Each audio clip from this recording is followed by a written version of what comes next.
Rename irraa geddaraniiti kuna caaludha yaani YouTube irratti odna dursanii odanni Ashama kartar daftooti ki yabakkerti nageelis na qabu Charles video brati wartine village video kana takka wartana kaga wadda video gurda sirra kan yero jalqaaf channel kana farata tayo jiratan subscribe gochuu dagatna malatto notification tuqaan fiye churbada yado qabaatan comment barreessa hagarumat nafaanatu jalqabaratu lejin ilaalu gaa sirba kee ol naggasaati jamare kan jiru baay'ee social media qabate jira yookiin TikTok irratti maraate ummata maraachisaa jira muuziqaa baay'ee danda'u dandeetti guddaa nama qabudha kanaan dura sirba isaa beektiyoote Hacaaluun Hundeessaa jedhamee jira maaf wal sagal lamaaf deemsa ol dhorkina waan jiru muuziqaa bareedaa dur waggaa firin duraanitti fakkaata na sirba sana Hacaaluun Hundeessaatti siyaa turre baay'een keenya garuu kan mucaa kanaati maqaa jijjiiraniidha kan duratti gadhiisan jechuudha sirbichi kana fakkaata ture yeroo Yanne male dubbiin keenya badii maaf warsakala maaf deemsa wal dhorkina rakkoo keenya cimaan kana walitti yaanne male dubbiin keenya badii malinni dhugaasa malinni naangalleewwansa walii Yoga muuziqaan kun durii akka faarfannaatti dhaggeeffataa turre sirbayyuu isaan turre normaalii faarfannaa fakkaata ergaan isaas dhaamsisaas walloon isaas wanta achi keessatti jechoota inni fayyadamu hundisaa faarsaa fakkaata beekaa maaf warsa kaan lamaaf deemsa ol dhorkina sirbayyuu fakkaata waa'ee faarsaa siyaa turre Hacaaluun Hundeessaa dhabees ture deebi'ee na nillee social media irratti dubbateera yookiin interview irratti dubbateera Hacaaluun illee kan isaan ta'an namchaan kun muuziqaadhaatiin dhufee muuziqaa jamaree jedhuun uummata maraachaa jira muuziqaa baay'ee bareedaadha Ega namoota baay'ee TikTok irratti akka hin bo'uu feekis dhugaas ta'u malee bifa boo'ichaatiin bifa jaalalaatiin namoota hedduutu duuti godhee viidiyoo irratti dalagaa jira muuziqaa baay'ee bareedaadha. Gaafa buleessa kee jedhu tokko qabda. Isni muuziq viidiyoon qabu na fakkaata.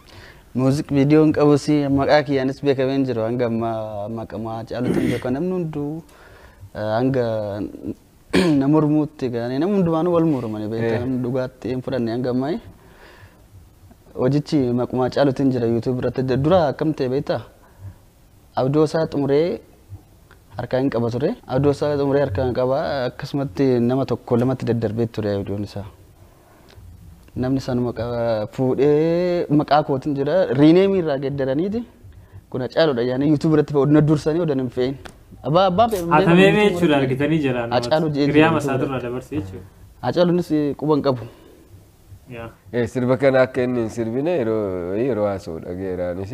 Gara mucaa kana baay'een dinqisiifadha. Gara fuulduraatti hojii guddaa irraa jenna hojii babbareedaa hojii kana olirraa jenna. Sanuu muuziqaan kanaan dura Caaluu jedhame sun kan isaa ta'uu isaatti baay'een ajaa'ibeera. Anis reefan barachuudha. Erga inni sirba kana baaseen bare. Normaalii yeroo sillee akka inni guutumaan guutuu Hacaaluun ta'anii nama shakkisiisa garuu yeroo YouTube irra maqaa isaatiin jiruufitu Hacaaluu fakkaata malee amma ta'e walitti dhufa malee Hacaaluu tokko miti sagaleen isaa tokko jechuu miti xiqqoo see walitti dhufa garuu maqaan isaa argachiirraa Hacaaluu jedhee ta'e akka itti karakkartan hin qabdanii garuu abbaan isaa gaafamma dhufee kan kiyya jedhu dhugaa mucaa dandeettii cimaa qabudha mucaa wal guddatudha Hacaaluu illee jajjabeesseera jedhee interview kanarratti dubbateera. Muuziqaan isaa Oromiyaa Art Institute yookiin OAI irratti gadhiifamee jira YouTube irraa jechuudha. Namooti baay'ee repost gootanii jirtu YouTube irratti. Poostii kana view gurguddaa kan qaban jiru. Maaliif sirbichoon buusanii channel biraa irratti gadhiisanii jechuudha. Sadiif achirraa daawwachuu dandeessu. Elijaa Luuk. Elijaa kun Eliyaas hedduu hojjeta. Kee ol naggeessaa jira.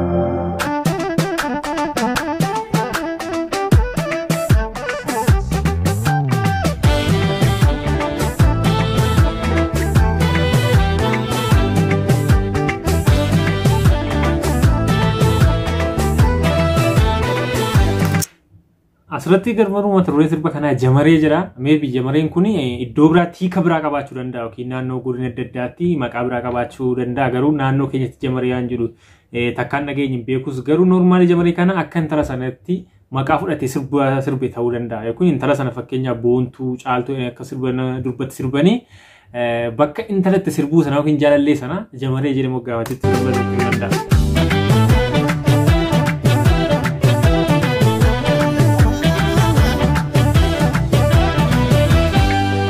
Jamare yani kese ilmo kanani Jamare ya bilile ofina wani kan argaaf si aradani kan gurmuun si barbaadani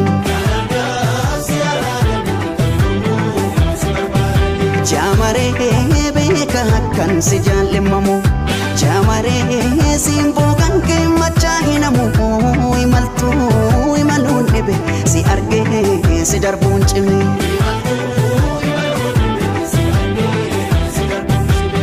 Dhugaa hedduu kan nama tolu ergaasa walaloosaa imaltuun dhibe si arganii si darbuun dhibe silaanis biran darbamu jechuudha. Innaa hedduu walaloonsaa baay'ee namatti tola.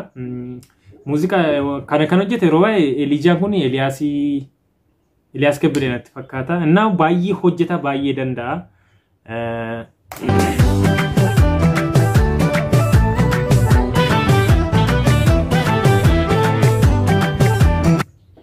Uffata isaanii kun hedduu namatti tola. Diizaaniin uffata isaanii baay'ee bareedaa. Hundi isaanii kuntaadhaan jiru. Kuntaan kun maal jedhama afaan Oromooti?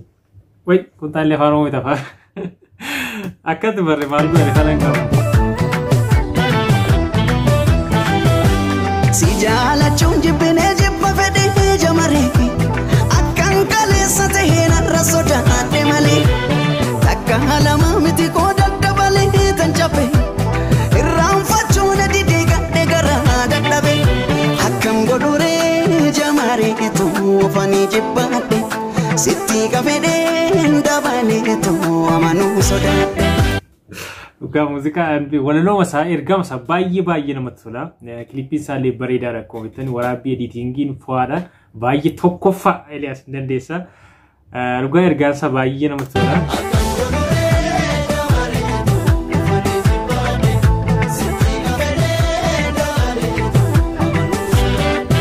Sirraayii dhuunfaat nama namaan adda rabbifaayi sitti hiikuufan nama namaan sagal mammadaay as gidduudha hiramte qalbiintu tanan na dhibe ilaalcha mareetu namni yoo waan ofiin barbaade dhaba fedhus dhiisu waan hireen isaaf qabatte qaba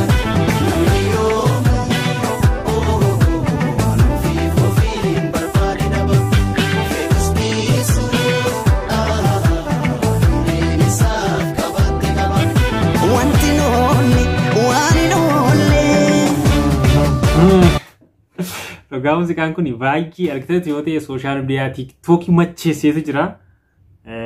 Normaalii gidduu kana viidiyoos dalagaan turre viidiyoo ergan dalagee bubbuleera. Normaalii viidiyoo mombuusee wayii gadhiisee jira malee ergan viidiyoo akkas reaakshinii hojjedhe tureera. Sirbi kun hedduu mana toleenaan dalagee dhugaa baay'ee sirba baay'ee bareedaadha. Shubbistootis gahee guddaa taphataniiru kan sirba kana bareechuu keessatti. Irra guddeessa garuu ergaa isaatu baay'ee namatti tola. Ergaa isaa akkaataa sirba isaatii. Fi akkaataa yeedaloo bu'oon itti fayyadamee akkaataan itti ergaa isa dabarfataa jiru kun hedduu baay'ee namatti tola. Baay'ee dandeettii guddaa qaba. Yoo waliin nu fedhe yoo firoo mateenya fedhe waan hin oolle fira ta'uu yoo olii nu fedhe jechuun waaqayyo jedhee yoo gubbaama kan walii nu godhe fira ta'uun keenya hin oolu. Yoo olii nu dide immoo walii nu dide yoo ormoo mateenya fedhe waan hin oolle orma ta'uu waan hin oolle.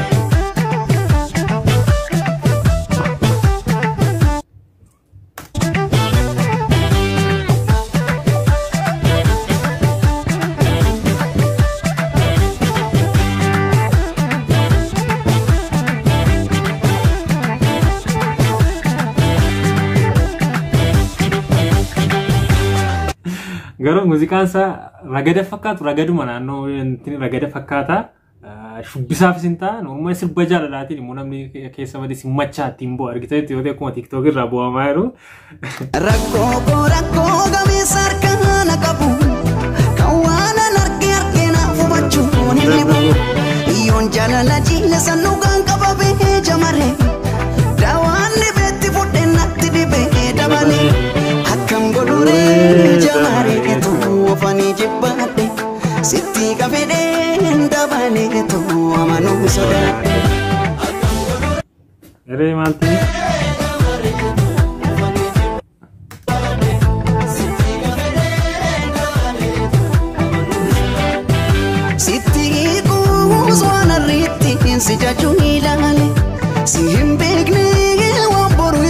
simu wallale talastatu sanastatu mutakawani nole wanti nole wanu namni yo wanu fi fofihin barbade daba fedus isu wani reni saf qabat qabat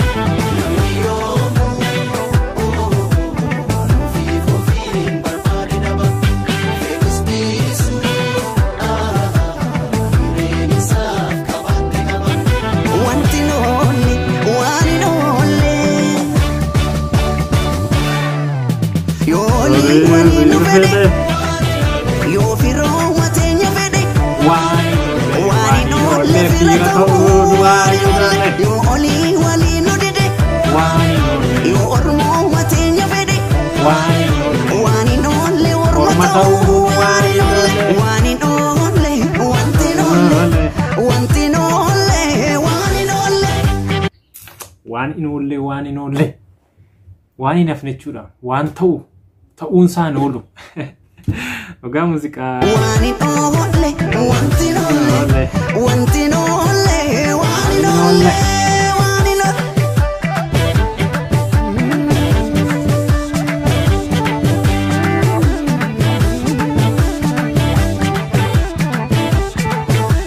ogaa shubbistootis tokkoffaa keessumattuu ijoollee kana beektu waa'een keessan baay'ee beekamoodha Tulluu Hirkoonfaa jechuudha.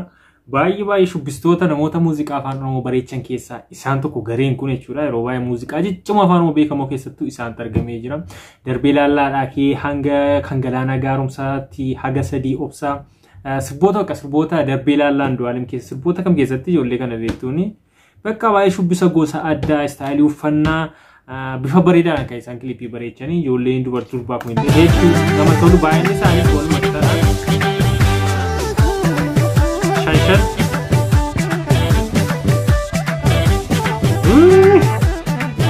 Ummata maraachitee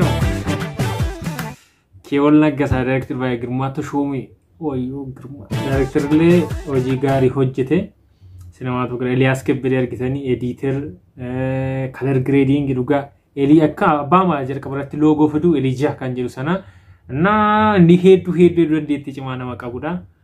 Kilipota bareedoo jiran gara baay'inaan isatu hojjetaa jira kan guutuu barraa faarkiseetti yoo ta'e kanneen gaddaa odaa warda nyaate isatu hojjete waraabbii jechuudha production Oromiyaa artisti kaameraa ishii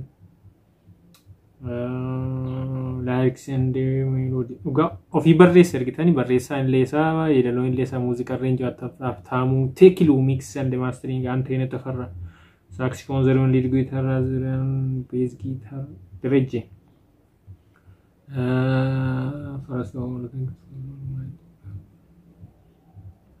Dhugaa muuziqaa baay'ee bareedaadha jabaadhu Keewol Naggasaa muuziqaa akkasii biraan ga'uu keetiif ulfaadhu Oromiyaa Art Institute isinis guddaa galatooma muuziqaa akkasii produce gootee nu biraan ga'uu keessaniif ulfaadhaan isiniin jechuu barbaada namoonni muuziqaa kana daawwadhaa Oromiyaa Art Institute YouTube isaanii irra jiru link description jala argattu yeroo biraa viidiyoo biraa ta'een godhatee nuti